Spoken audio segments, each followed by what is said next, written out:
Duncan, I know you like being referred to as Russ, so I will call you Russ from here on in. Welcome to Field Mill. How does it feel to be here, firstly? Very good. I've been out the game for a while now, and obviously, having spoke to the gaffer, he got me back into the game, so I'm really excited and looking forward to the forthcoming season. Tell us a little bit about your pedigree, both in life and the world of football. Well, basically, I joined the services when I was a young lad. I did 22 years in the Army. I ended up in the Army Physical Training Corps as a PT instructor. And basically, they're about 250 members strong, and they just go out to all the different units in the services and keep the regiments fit. And through that, I went through football coaching. I ended up doing my A licence when I was in the services. I coached the Army youth team, the Combined Services youth team, and I also coached the Army senior team, which led me to meet a lot of people in the game. And I eventually got into football through the pyramid system, where I worked at Andover Town as a coach.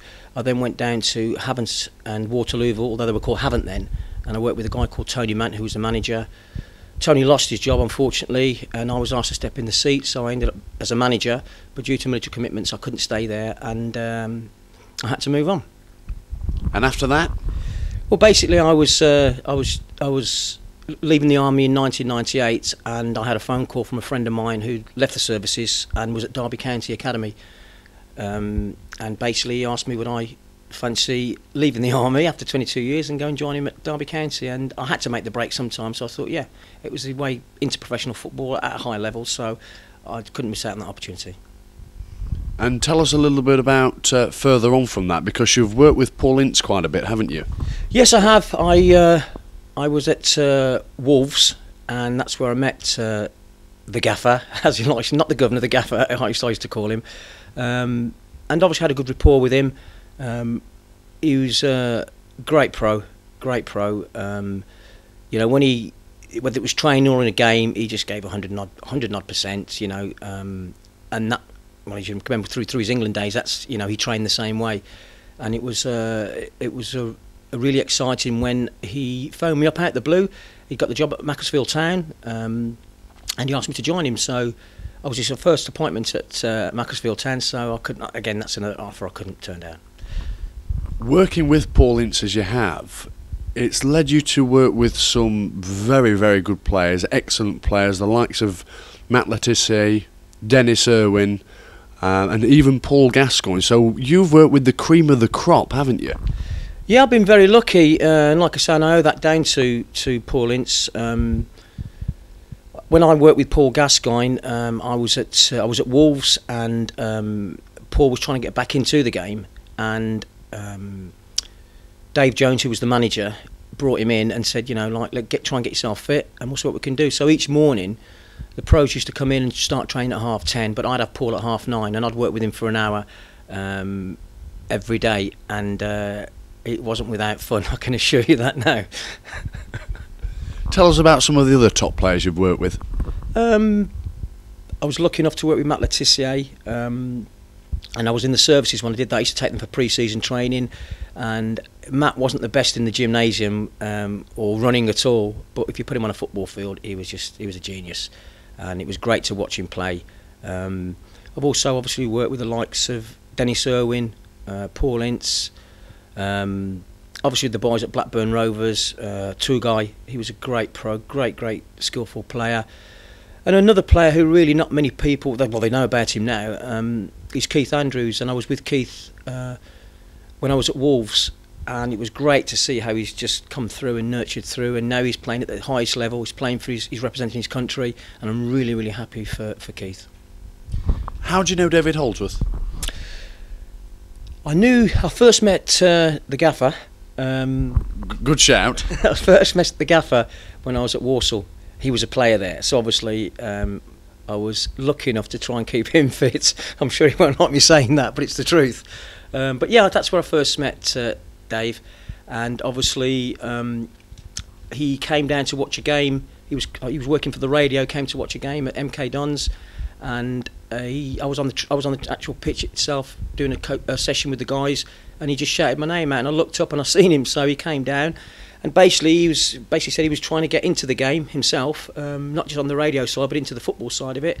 And I had a chat with Paul Ince, and Dave ended up coming down and joining the coaching staff. He was there for a few months and worked with the players, and I'm sure he thoroughly enjoyed it. And basically probably it was his first rung on the ladder, really. And I'm really happy that he's gone on and he did a good job at his last club, and I'm sure he'll do a great job at this club. Now you'll be his assistant from here on in. It's my understanding that the manager will be taking more training than he did last season. So what will your responsibilities be here, Russ? Well, basically I'll be his assistant manager. Obviously the gaffer and I have yet to sit down and discuss things in great depth yet, how we're going to do things, but we'll be doing that very shortly. But again, I suppose we'll go down the training ground. The gaffer will tell me what he probably wants to work on, probably split the squad, whether we're working with the defenders or working with the attackers, and get them all together and basically just do what the gaffer really wants, and where he sees we can make improvements in the team. I mean, I've looked at a few DVDs now of the squad in some of their last few games, and there's areas all over the pitch that you can improve on. Obviously we're going to have new players coming in, and obviously there's players going out, but there's improvements can be made all the time. You can only get better in this game. What are your immediate priorities? Well, really to familiarise myself with the club. Obviously looking at the history of the club, I do know it. It does have a deep history. I know that they got very patriotic fans, because I was lucky enough to come here. I'm sure the fans won't want to hear this, but both visits I made here, we got results here. I was with Macclesfield Town. I was also with MK Dons, but I do remember the fans being really passionate.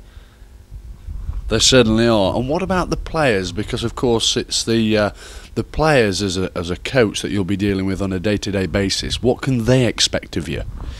Well, I'm going to try and I'll make training as enjoyable as I possibly can. I've got a lot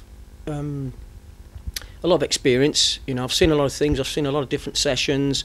I've worked with I've worked with players from the lowest level to the highest level. I'll make it enjoyable, but they're going to work. There's no doubt about that. You cannot beat, in this day and age now, regardless of what level of football you're at, you need to be fit.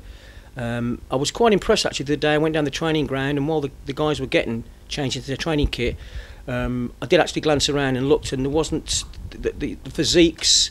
They looked quite a youthful side. Even though I won't mention the player, but the gaffer told me he was 30 odd years of age and he only looked about 19. That'll be Alan Marriott. All right, well there you go. It's a big one for Alan Marriott then. But basically, yeah, they looked in good shape. They really did. But obviously, it's looking good, and it's whether you are good. So there's always again improvements on fitness. Body fats is very, very important. Diet's very important. The way they conduct themselves off the pitch is very, very important. And again, it doesn't matter what level you are playing at now. The game it's moved on. It's moved on in leaps and bounds. You need to be fit. You need to make sure that you're prepared correctly. And it's about being, having a lot of self-discipline.